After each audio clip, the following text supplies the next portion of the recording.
Okay, today we're going to work on the background for the flamingo.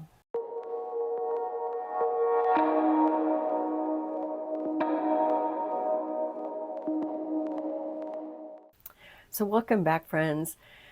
Oh, I'm so excited. I love doing flamingos. In the end, they're always so interesting. Yeah, I have this very sort of the layout. I don't love this particular flamingo. I actually did it in AI just because I wanted a particular shape and I couldn't find a photograph, and then you have to worry about copyright and all that. So I figured let's just have AI create the flamingo for me. And I don't like the way this looks like a mean flamingo, I think, but when I'm done doing it in my style with the mosaic pattern, I think it's going to be fun. So I wanted to do a simpler background, and I got this idea to do, first I was going to just do botanicals. I decided to just do these. I've used these before, and I really like the marks it makes on the plate. So we're using open paint because we're going for that second pull. So if you've worked with open paint, you know that the first pull is darker and it still leaves a lot of paint on the plate. So you can get a second pull, sometimes even a third. And then of course you get the positive, the imprint that this leaves on the plate. So first we use this and pick up the background and we get like a negative image. Then we get the positive image of this. So I'm going for like a more subtle paper in a sap green open paint. I eventually mix it with some titanium white right on the plate. And I kind of like that effect that it gave me because it gave me some lighter areas as well. And in the second part of this video, I'm going to actually collage it onto the background. So you'll see. And then, probably next week we'll do the flamingo. But oh my God, I think the background looks fantastic. So I think I was on the right track with this. You don't see much of the background after the flamingo will be down. But so I covered the whole thing just to keep the texture of the canvas the same. And I didn't want to try to like collage around the flamingo. So we just covered the whole thing. Then we're going to put the flamingo down and probably paint the beak area, but I think it'll be a lot of fun. But this technique for the background is something that I will definitely use again because I love the way this came out. And I could probably do it with regular stencils as well. It doesn't have to be some kind of like twigs or botanicals. Okay, let's stop talking and let's get to it. Okay, so I'm using, like I said, I'm going to use these twigs or whatever you want to call them. They're kind of like weeds, dried, and I'm going to use open paint. So I'm using sage and a little bit of white.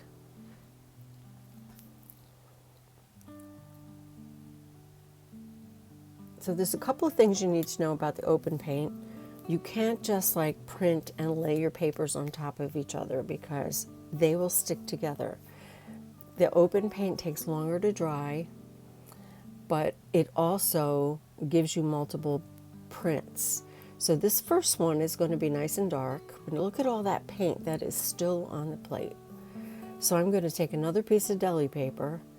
It's really the second print that I like. It's like a paler version of the first one. And then what's left on the plate is like the positive. So I'm picking that up as well. So I get 3 prints.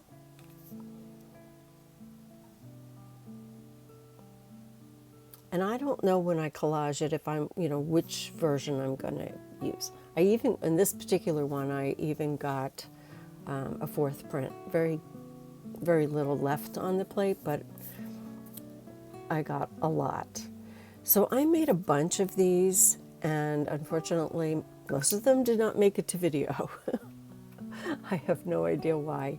But so I'm now going to put the plate away because I have plenty to do. And let's get started on the actual canvas. So this is a 10 inches wide by 20-inch canvas, and it will be hanging vertically. But I'm going to work on it horizontally so it'll all fit on the camera. So as you can see, this is one of the positive ones, and I'm thinking maybe down in the corner. I'm not really sure. This piece I know for sure I want at the top. I love the paleness of it. And most of the way the flamingo fills the screen, most of the bottom area is covered. But I'm going to cover the entire thing with this background because I want, you know, the same sort of texture throughout. And we do have some darker papers that I'm probably going to use. And I have both, you know, positive and negative. And I'm probably going to do a lot of tearing and overlapping. And then after it's like all completely dry, then next week or the next time I post, I will trace my flamingo on top of this background. I'm probably going to paint the background white, or at least lighten it. And then from there, I will do the mosaic. But right now, I'm just trying to figure out, you know, where's the head gonna land? Where's the body gonna land? How much of this background am I seeing? And, you know, just, you know, what needs to go where. So I've definitely decided that I need to tear the paper and not precision cut it, because I think it'll look nicer. And I'm definitely going to be overlapping, maybe even wrapping around the side a little bit.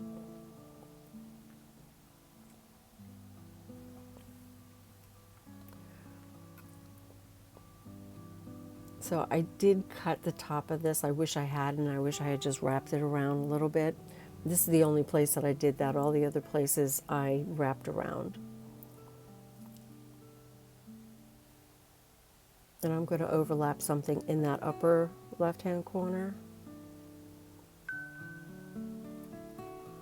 And since this paper is so thin, I think I'm going to use the Liquitex matte, fluid matte medium.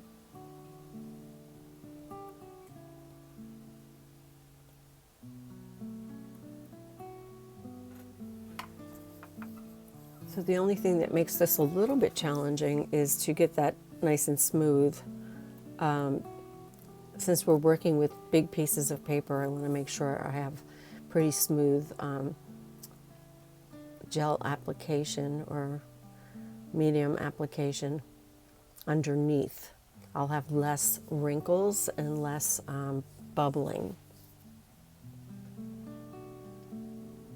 And I'm putting the matte medium on top as well.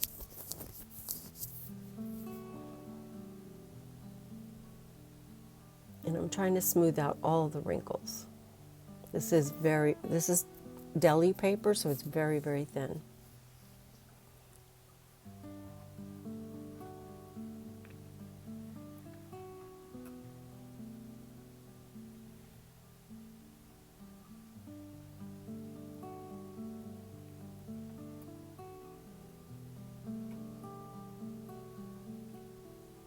So I'm thinking of just like having a little strip in that upper left-hand corner.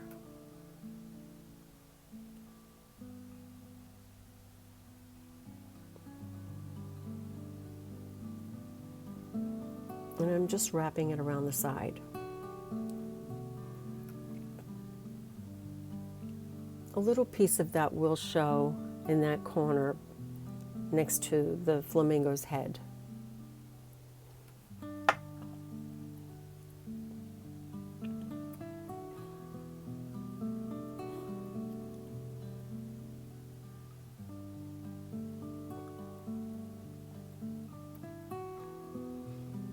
So I'm going to try to patchwork the rest of this.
So where it's overlapping, it is very dark, but keep in mind that the flamingo's body is going to be covering up most of that middle section.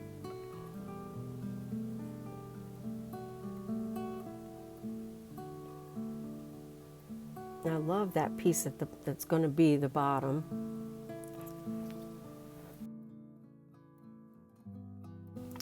So I'm not sure if I mentioned it, but this is deli paper.